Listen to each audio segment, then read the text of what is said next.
Olá, estudantes, tudo bem com você? Eu, professor Paulo Brito, meu amigo Val como intérprete, para mais uma aula de História.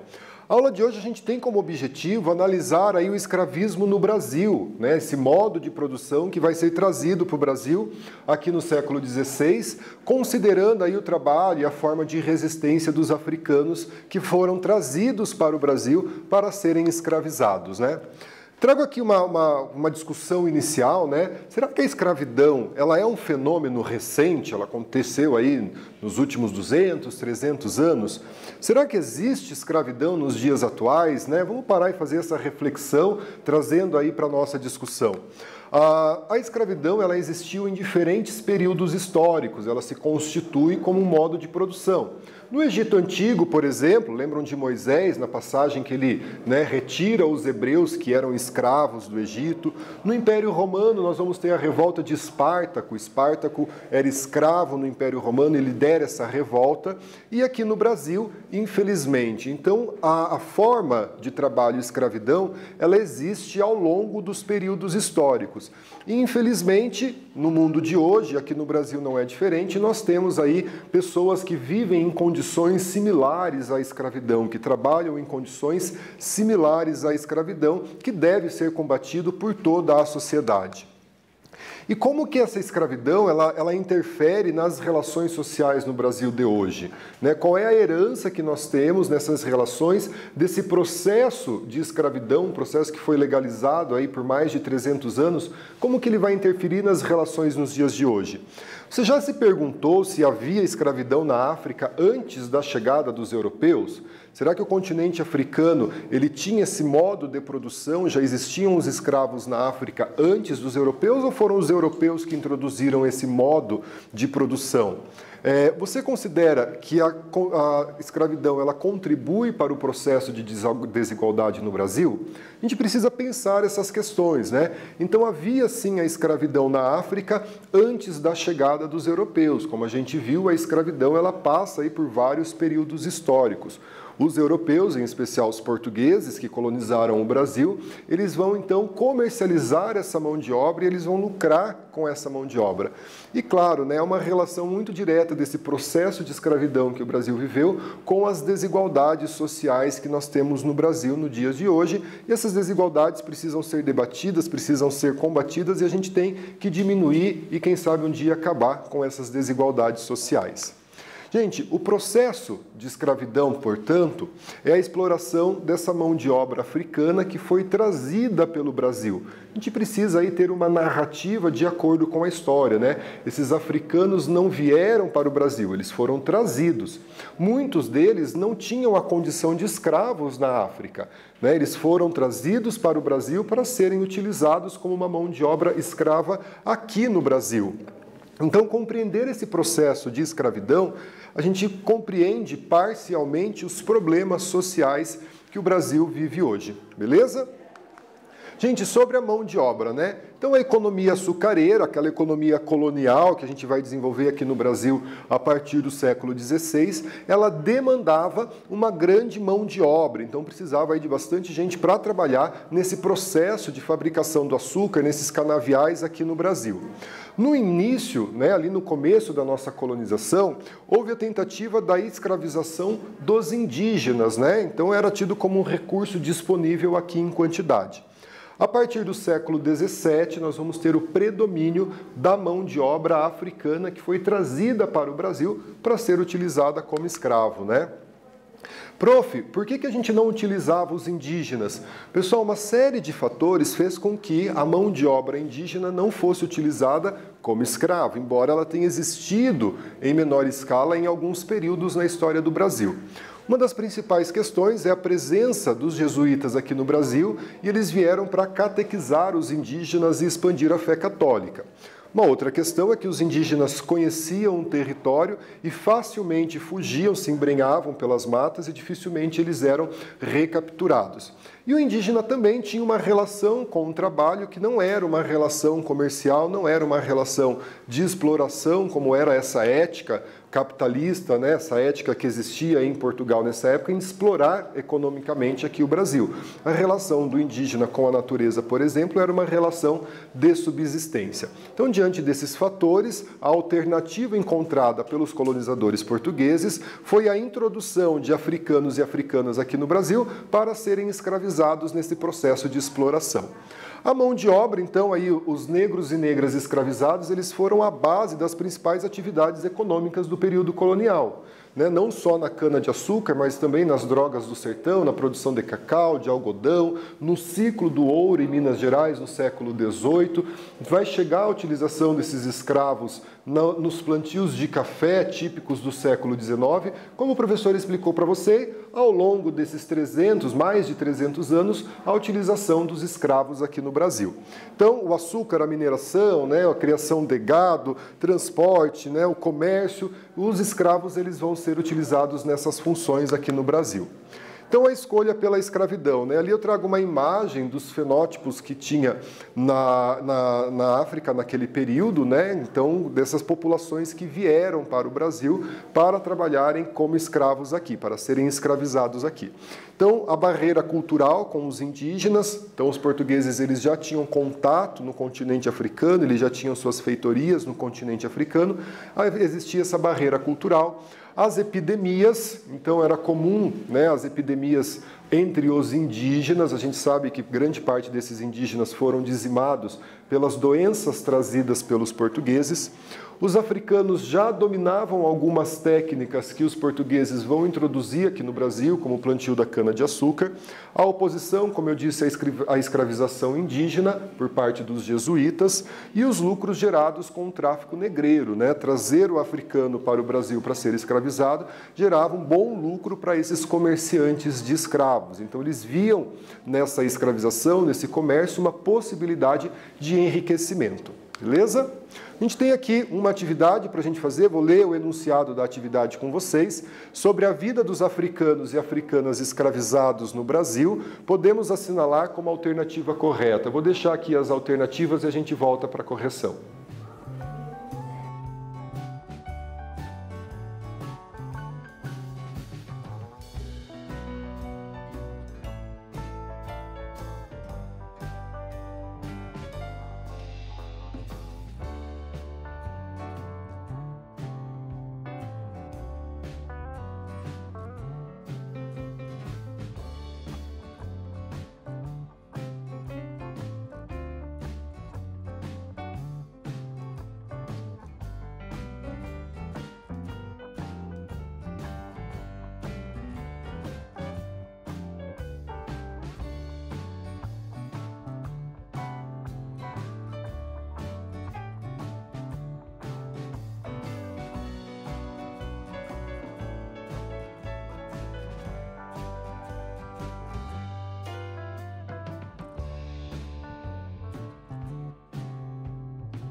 Pessoal, voltamos aqui com a correção do nosso exercício, então, sobre a vida dos africanos e africanas escravizados aqui no Brasil, nós podemos afirmar como alternativa correta: os castigos físicos era comum no cotidiano dessa parcela da população, infelizmente, né?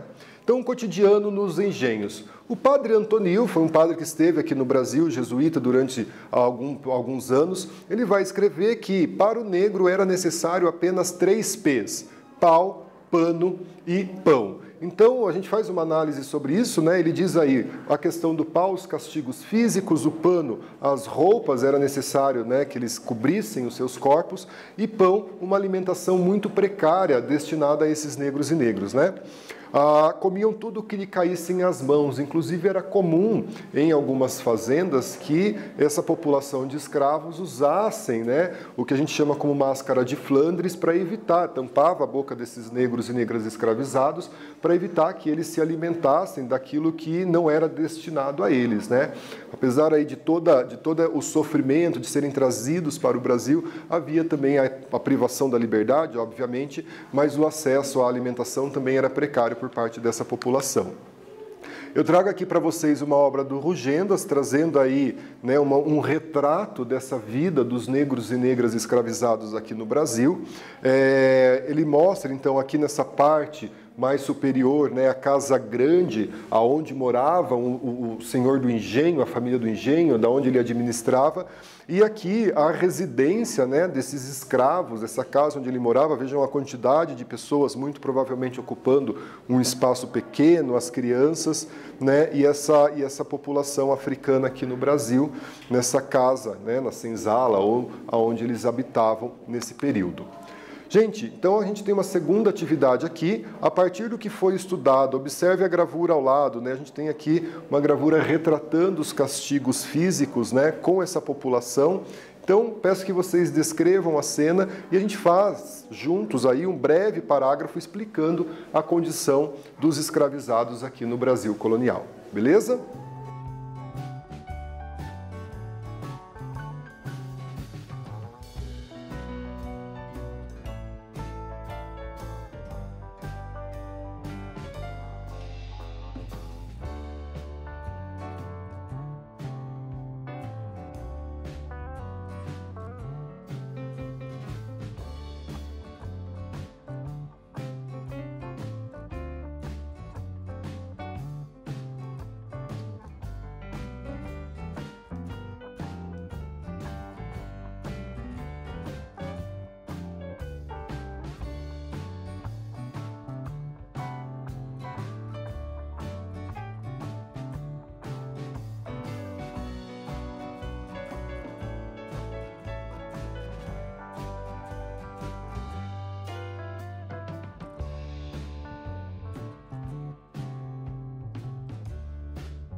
Pessoal, então a gente tem a atividade aqui para fazer, né, com base em uma obra, pedindo que descreva a cena e explicando aí em um parágrafo a condição de vida desses africanos escravizados aqui no Brasil, né? A cena a gente consegue descrevê-la, né, de uma forma bem tranquila. Então, nessa obra, Debré, que foi um artista francês que esteve no Brasil no século XIX, ele procura retratar os castigos físicos sofridos pelos negros e negras que foram escravizados no Brasil. O escravo está preso a um pau de arara enquanto ele é açoitado, né, naquela cena. E a condição desses escravos aqui no Brasil era condição desumana, né?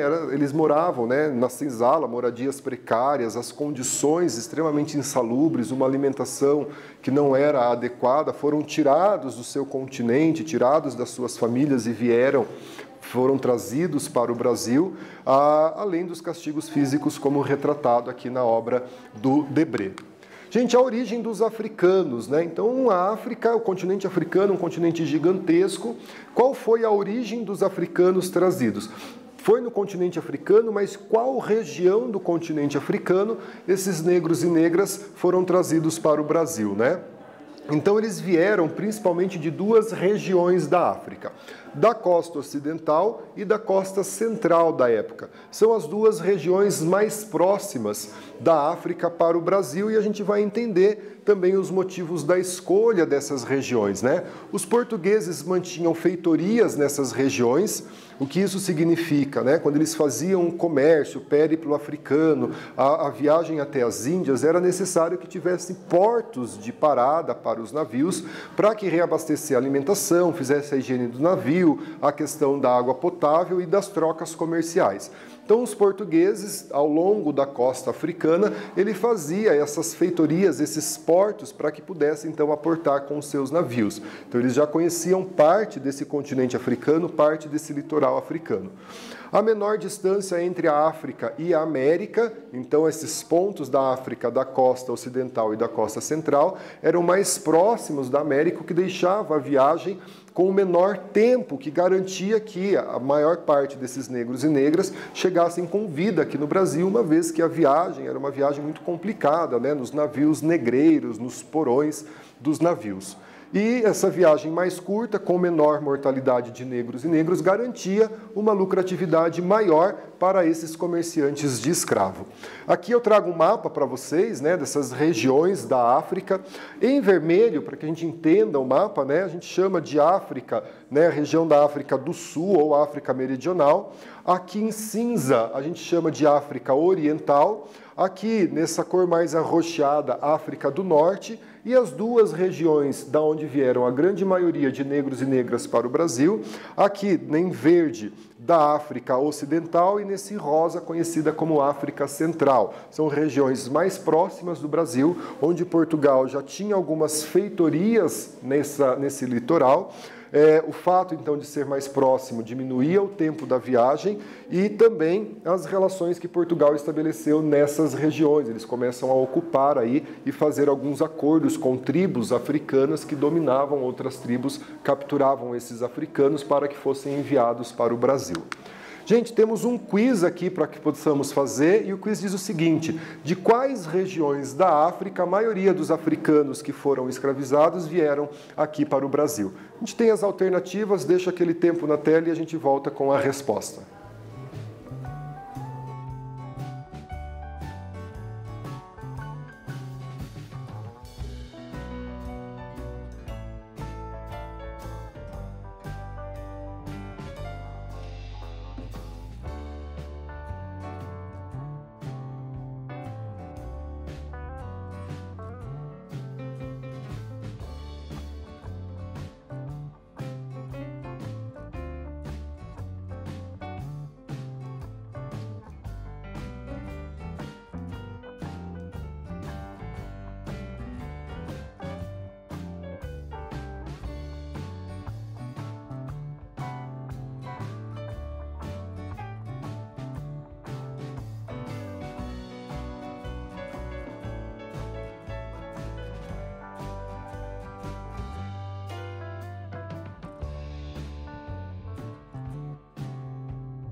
Pessoal, vamos fazer a correção do nosso quiz?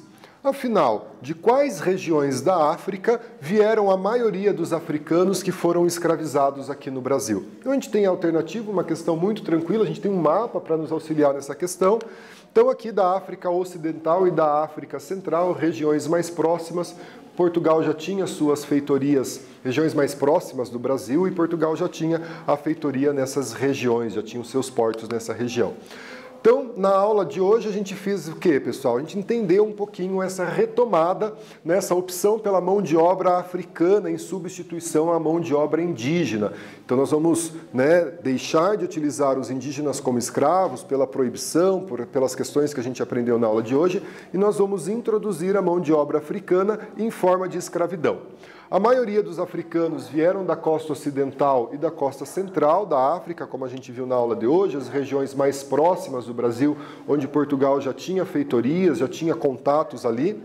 Então, essa opção é para evitar um grande número de mortes e, consequentemente, fazer com que chegassem mais africanos vivos aqui no Brasil, o que aumentaria a lucratividade desses comerciantes de escravos, Os africanos foram tratados como mercadorias aqui no Brasil, eles não eram entendidos como seres humanos, portanto, eles eram comercializados, vendidos, comprados, alugados e lançados a toda sorte de castigos físicos e de condições precárias de vida aqui no Brasil, Submetidos a trabalho forçado, a jornadas de trabalho de 16, 18 horas por dia, separados da sua família. Uma das questões que a gente vê na escravidão no Brasil era que, para evitar que esses negros e negras se organizassem, era comum na formação dessa mão de obra, quando eles iam nos mercados comprar os negros e negras, que eles comprassem escravos de diferentes regiões, que falavam idiomas diferentes, que tinham culturas diferentes, para evitar que eles então